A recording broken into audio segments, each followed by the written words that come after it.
Всем привет! Прежде чем мы начнем по теме, я напомню, что если наши видео вам полезны, обязательно ставьте лайк, ведь это помогает продвижению канала. И еще, наш канал так быстро набирает обороты, что я, к сожалению, не успеваю физически отвечать всем в комментариях. Поэтому было решено завести телеграм-канал для прямого и оперативного общения со мной. Помимо возможности общения, подписчики также будут получать информацию от меня о ходе работы над последующими сюжетами, ну и посильную консультационную помощь в их вопросах. Стоимость 200 рублей в месяц. Это наиболее удобный способ поддержать наш канал, и при этом вы получите прямой доступ к общению со мной. Сегодня мы поговорим о том, как обстоят дела с медициной в Ташкенте. Вы на канале «Едем жить в Узбекистан». Конечно, для того, чтобы подробно и во всех нюансах изучить эту тему, нужно больше времени прожить здесь. Я редко болею и еще реже обращаюсь за медицинской помощью. Но тем не менее, самые основные и необходимые данные я уже могу вам рассказать, так как недавно я сильно простудился и мой официальный работодатель попросил оформить больничный, чтобы я мог спокойно выздороветь. Поэтому начнем с поликлиник, и я вам расскажу конкретно свой опыт. В общем, не зная, как здесь принято брать больничный, я для начала в первый день вызвал скорую по телефону 103. Хотя, как потом выяснилось, я мог вызвать терапевта на дом по месту регистрации. Тут стоит отметить, что скорая имеет две степени скорости. Кстати, с такой фишкой я уже сталкивался, когда жил в Геленджике. К отдыхающим скорая едет в первую очередь, вне зависимости от степени тяжести состояния, а к местным жителям по остаточному принципу. Здесь в этом плане еще проще, так как по вашему имени диспетчер понимает, русский вы или узбек, и к русским едут в первую очередь вне зависимости от степени тяжести больного. У меня симптомы были лишь кашель, насморк и общее недомогание. И скорая, если не через 10, то через 15 минут появилась точно. Так быстро ко мне скорая вообще никогда в жизни не приезжала. В Питере ко мне однажды ехали 5 часов. В детстве я попадал в ДТП, и скорая ехала 1,5 часа точно. К ребенку, попавшему в ДТП, 1,5 часа. В общем, за скорость скорой в Ташкенте 10 из 10 баллов. Врач – молодой парнишка. Кстати, приехал тоже простуженным. Видно, учится, получает опыт. Говорил по-русски чуть выше среднего. Иногда не знал какие-то терминологические слова, но рассказал мне, что делать дальше, как лечиться и куда обратиться. Старался вникнуть в мою проблему, убедиться, что это точно простуда, а не что-то другое. Поставил 2 укола и выдал мне вот такую бумажку. Что, кстати, хорошо, так как в России иногда вообще ничего не дают и ничего не объясняют. Да, я скорую медицину буду сравнивать с российской, так как будет объективнее понять разницу. Врачу за старание и человечность 10 из 10. Опыт 5 из 10. Чуть отоспавшись, где-то ближе к 3 часам дня, я пошел в ближайшую районную поликлинику, как мне рекомендовал врач со скорой. Во-первых, при поиске поликлиники я обратил внимание на то, что их, как детских садиков, натыкано по всему району столько, что непонятно, зачем их так много. По крайней мере, там, где я жил в России, была одна поликлиника, и то она обслуживала Красное Село и ближайшие поселки. По количеству поликлиник здесь на душу населения в Ташкенте уверенно ставим 10 баллов из 10. Опять же, я рассказываю про Ташкент. Я не знаю, как в областях, там может быть по-другому. Местные жители, скажите, пожалуйста, в комментариях, как обстоят дела с медициной в глубинках. Хотя я знаю, что по областям построено очень много новых и хорошо укомплектованных республиканских больниц. Мне нужно было открыть и позже закрыть больничный, поэтому я обратился в государственную поликлинику. Не знаю, дают ли частные поликлиники больничные, местные, подскажите, пожалуйста. Если у вас просто что-то болит и вам не нужно открывать больничный, то вам лучше воспользоваться частной клиникой. Коих вообще столько много, что глаза разбегаются от выбора. В общем, я выбрал государственную из тех, что была не столь далеко от дома и покрупнее, которая оказалась основной по моему району проживания, по Шайхан-Тахурскому району. На первом этаже регистратуры и очень доброжелательная женщина спросила у меня паспорт и временную регистрацию. Сказала, что у меня регистрация другого района, конечно, что меня примут сейчас в любом случае, но в следующий раз нужно будет обратиться в другую поликлинику по месту жительства. Выдала номерок, и я пошел к врачу. Поднявшись на этаж, найдя кабинет, я занял очередь и был в ней 3-м или даже вроде 2-м. У других кабинетов также были небольшие очереди, состоявшие из 1, максимум 3 человек. Вначале я решил, что может быть день такой или поликлиника такая, что тут никого нет. Так как в Питере обычно, если ты 20-й в очереди, это уже хорошо. При этом, чтобы быть в десятке первых, нужно в 7 утра отвоевывать и выбивать номерок. Но забегая вперед, скажу, что в другой поликлинике и в другие дни также не было сильно больших очередей. По загруженности поликлиник ставлю 9 из 10 в плане того, что нет очередей и авральных нагрузок на врачей. И система выдачи номерков простая и организованная. Врач уделяет пациенту столько времени, сколько нужно, а не 5 минут формального времени.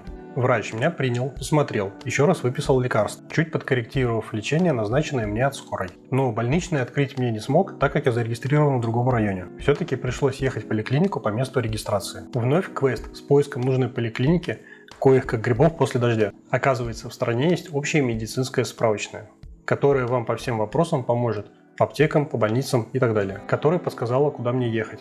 Вот их телефон, и я оставлю его в описании под видео. Еду в поликлинику Екатеринбургского района. Еле успеваю под конец смены врача, она как раз завершает прием последнего посетителя. И я попадаю к ней как самый последний бонусный больной. Опять же человечность, желание разобраться в твоей проблеме и желание помочь тебе. Проверяет назначение предыдущих врачей. Все окей. Заводит карточку, осматривает меня и говорит: не проблема. Больничный, конечно же, откроем. ОРВИ, очевидно. Лечись. Просит в следующий раз все-таки взять номерок в регистратуре. А я так спешил, что позабыл про номерок. Дает направление на анализ крови и рекомендует приехать через 3 дня выписываться или продлевать больничный. Отмечу, что все это бесплатно, так как я обратился в государственную поликлинику. Я так понимаю, здесь нет страховых полисов. Государство берет на себя ответственность за тех, кто находится на их земле. Главное, чтобы у вас была временная регистрация. На следующий день приезжаю, сдаю анализ крови.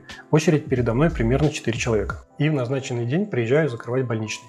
Не то чтобы я сильно выздоровел, но и болеть у меня времени не было. 3 дня отлежался, плюс еще впереди воскресенье, так что все нормально. Беру номерок в регистратуре, вот он, кстати. Обратите внимание, что справа наверху написан номер.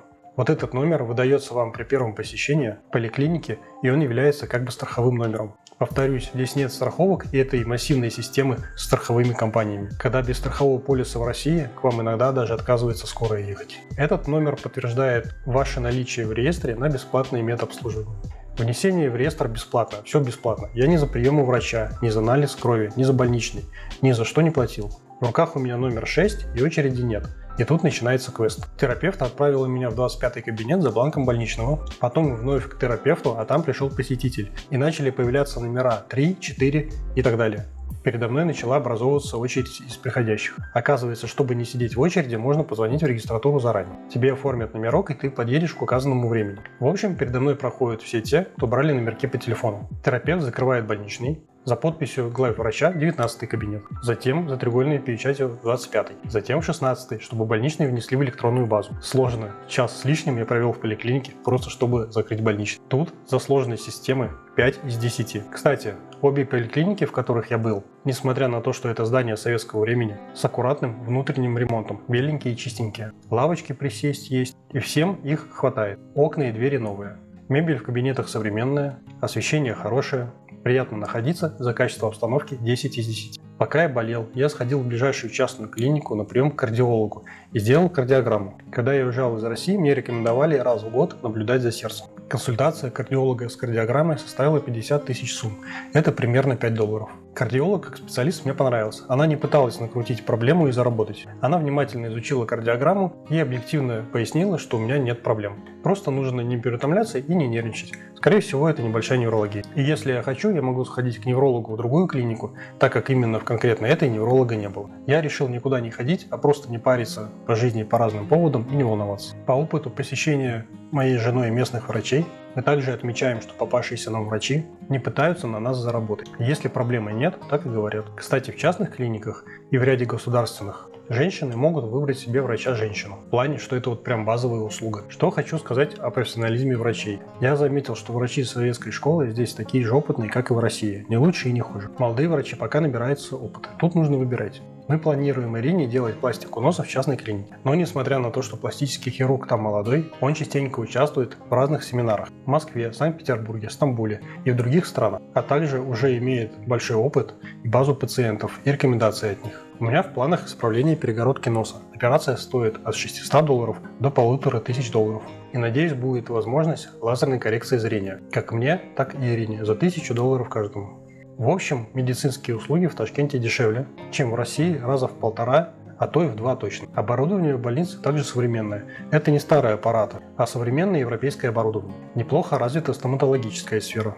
Можно найти как российских специалистов, так и местных. Все так же дешевле раза в 1,5 или даже 2. Думаю, мне предстоит ставить скоро зубной имплант. Один у меня уже есть, который ставил в России год назад за $1000 за все про все. Потом сравним, во сколько эта система Остин мне выйдет здесь. Немного об аптеках хочу рассказать. По сравнению с аптеками России здесь чуть-чуть похуже. Где-то не столь широкий ассортимент лекарств.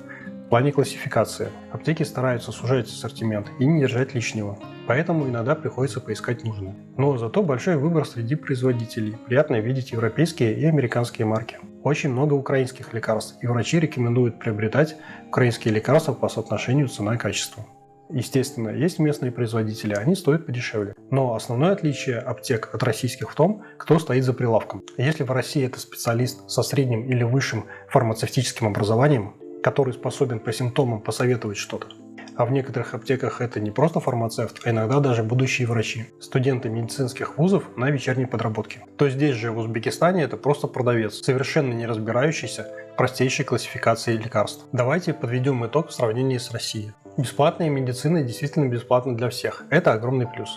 Большое количество современных больниц и поликлиник, это тоже большой плюс. Еще большее количество частных клиник, в которых вы без проблем подберете себе нужного вам специалиста, нужные компетенции и опыта. Во многих клиниках первая консультация бывает бесплатной. Да, кстати, все отзывы и подсказки о врачах есть в специальном чате Телеграма, где вам посоветуют врача по своему опыту. Ссылку напишу в описании.